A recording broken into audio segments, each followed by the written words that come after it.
Well, you were talking about the revivalists in the '50s, and what really brought my hunger on was hearing about Smith Wigglesworth. And I've read a lot of his books.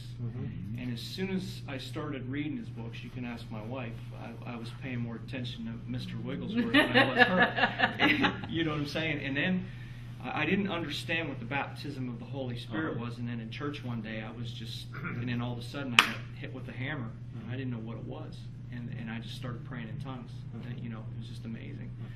And then I started reading about John Lake, and I started getting in, you know, and then I just got done reading about William Branham by Owen Jorgensen. Exactly, the 5 books. The 5. We're waiting for the last one, and I was just, you can ask her. I mean, I couldn't put it down. I mean, it was just an amazing read, and it was an exciting read. The way the author actually brought it out, learned so much from the read. It was just amazing. Exactly, and it gave more of a hunger, because this guy was just so down to earth.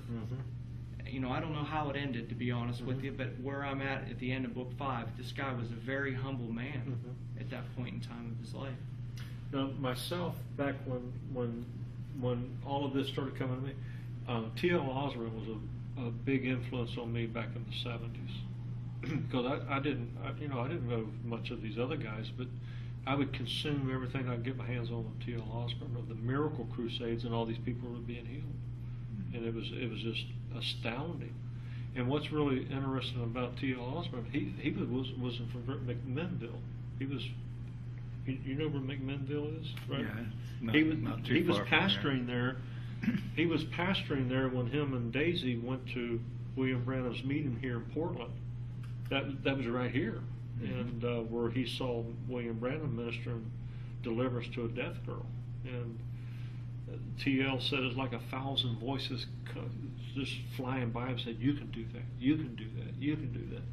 And T.L. Osborne, out of the guys of the '50s, T.L. Osborne actually had the biggest meetings of all of them, but his was international, so he didn't get the national attention like Allen or Branham. You know, even though Branham had astounding miracles and revivals in Africa, but T.L. Osborne was having hundreds of thousands of people in his meetings in Africa. I mean, all over the world during this time, and incredible miracles that was taking place in his meetings. And that captivated me in the early days. And it wasn't actually until years later that, actually when the internet came around, is when you start really getting your hands on this stuff, because you can Google something right now. Once you pass all of the trash that people are trying to trash people about these guys, and you really get down and find out what they did, you go like, this is incredible what these guys did.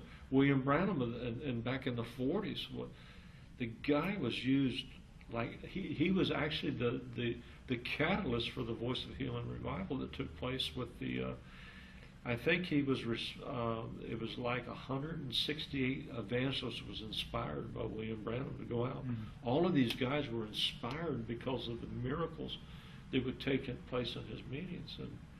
And like you're saying, when you read this stuff, it feeds something inside of you that God, I want to see you do it again. And that's cooperating with God, and God at work within you to help you to want to obey Him. And I would encourage anybody that wants to see healing or wants to see miracles, is just start praying for people and keep it. This is my big thing, and everybody else is different, but my big thing is keep it as simple as you can keep it. The simpler, the better.